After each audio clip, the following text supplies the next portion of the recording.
Parfois, on fait de très belles photos qui pourraient être un peu améliorées avec un meilleur angle de vue. Pour avoir ce meilleur angle de vue, il faut parfois fléchir les jambes. Pour avoir un meilleur angle, parfois il faut marcher quelques centaines de mètres, voire quelques kilomètres quand il s'agit de photos de paysage. Ça peut vite fatiguer et pour ça, on peut se poser la question si faire plus de sport pouvait améliorer ou pas notre pratique de la photo. Bonjour, je suis Julien, vous êtes sur Traitement Noir et Blanc, la chaîne qui parle de photographie et surtout en noir et blanc. N'hésitez pas à vous abonner, il y a une vidéo qui sort tous les vendredis et parfois des sorties photos, donc pour ne rien rater, abonnez-vous.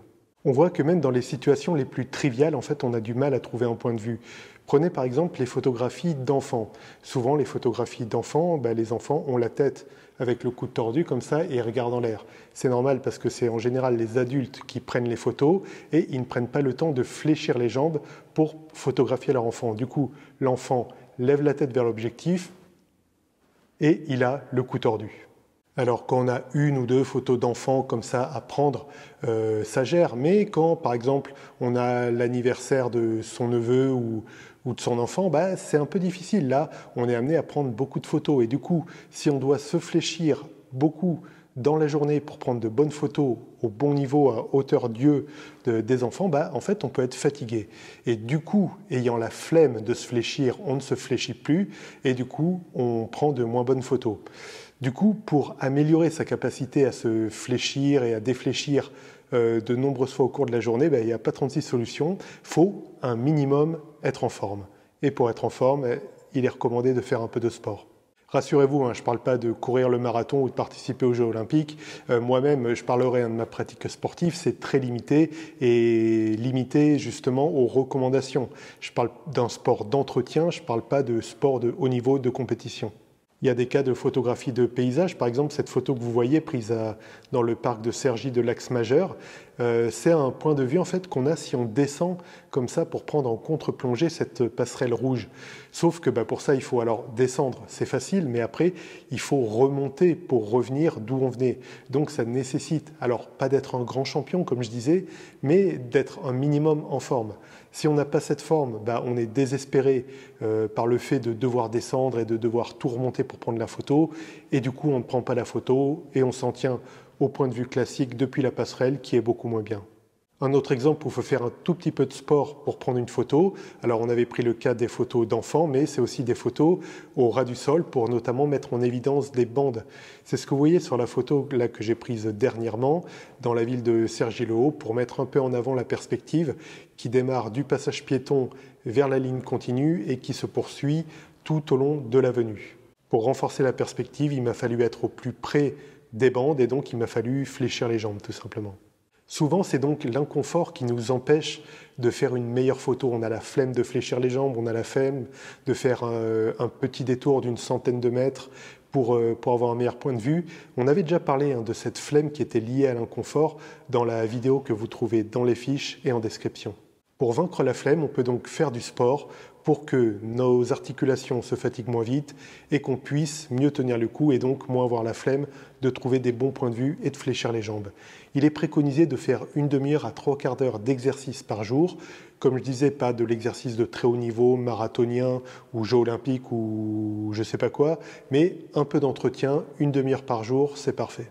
On peut se motiver à titre personnel. J'ai une montre connectée de la marque à la pomme qui marche très bien pour mesurer l'effort, mais une simple horloge qui mesure le moment où vous faites de l'effort, ça marche aussi. J'ai personnellement repris le sport il y a quelques mois et très franchement, ma pratique photo a été largement améliorée. J'ai vraiment plus la flemme de fléchir les jambes quand il faut, de faire un détour s'il faut faire un détour. Attention, si vous reprenez le sport après une longue période d'inactivité, il vaut mieux se surveiller un peu. Alors il y a plusieurs indicateurs. Un des plus connus, c'est tout simplement la fréquence cardiaque, le pouls. Alors si vous avez la chance d'avoir une montre connectée, ça va vous le donner. Sinon, vous pouvez aussi prendre le pouls à la carotide, ça marche très bien. Si vous ne savez pas comment faire, je vous laisse un lien dans la description vers un article qui explique comment précisément prendre son pouls à la carotide. Maintenant, on peut se demander, ok, c'est super, il faut faire du sport pour moins avoir la flemme de se baisser, de fléchir les jambes, de faire des tours et des détours, mais comment faire, comment trouver le temps pour faire du sport? Alors, il y a une première chose à dire, c'est que le sport, En général, ça coûte pas cher, à moins du sport à gros équipements.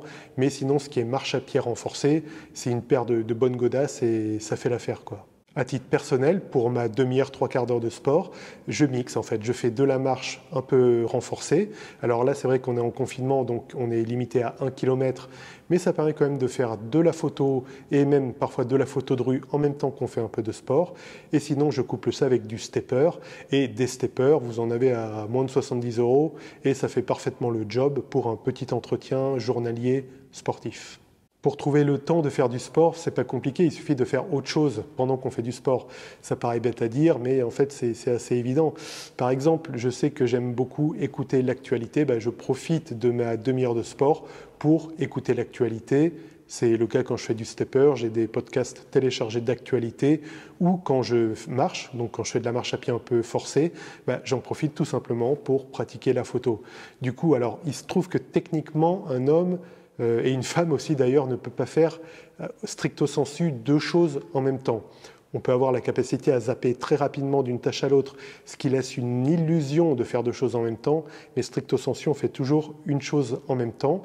Mais quand une tâche est passive et en tâche de fond, on peut faire deux choses en même temps. C'est le cas du sport. Le stepper, il ne faut pas sortir de Saint-Cyr pour faire du stepper. On fait ses steps. Ça ne nécessite pas de case ou de jus de cervelle. Et pendant qu'on fait ça, cette tâche passive mais utile, ce sport, on exploite le cerveau pour faire autre chose. À titre personnel, j'en profite pour écouter les actualités. Comme ça, je n'ai pas à écouter les actualités plus tard et ça fait que je ne perds pas de temps. Il y a bien d'autres choses encore à faire. Moi, c'est l'actualité, mais vous pouvez coupler avec des podcasts que vous voulez. Vous pouvez aussi, depuis votre stepper, mettre votre vidéo YouTube et par exemple, vous regardez toutes les vidéos de traitement noir et blanc. Voilà ce qu'on pouvait dire, vaste sujet que le sport, mais on est quand même un peu encouragé à faire un peu de sport. On aura moins la flemme ensuite de faire les mouvements, déplacements, flexions qui nous permettront de trouver des meilleurs angles parce que parfois, il faut quand même un peu se contorsionner avec son appareil pour avoir un bon angle de vue. En complément de cette vidéo, je vous recommande la vidéo que vous trouverez quelque part sur ma droite, là, dans les écrans de fin, ça va apparaître, sur comment trouver du temps justement pour faire de la photo. On verra là aussi qu'il faut parfois vaincre sa flemme avec des moyens, des astuces toutes simples pour trouver la motivation même en hiver. N'hésitez pas à faire un tour dans la description, il y a le lien vers l'article qui a inspiré cette vidéo et vers mon site Vexin Photographie. Je vous dis à bientôt et pensez à faire de belles photos et pourquoi pas un petit peu de sport. Ciao.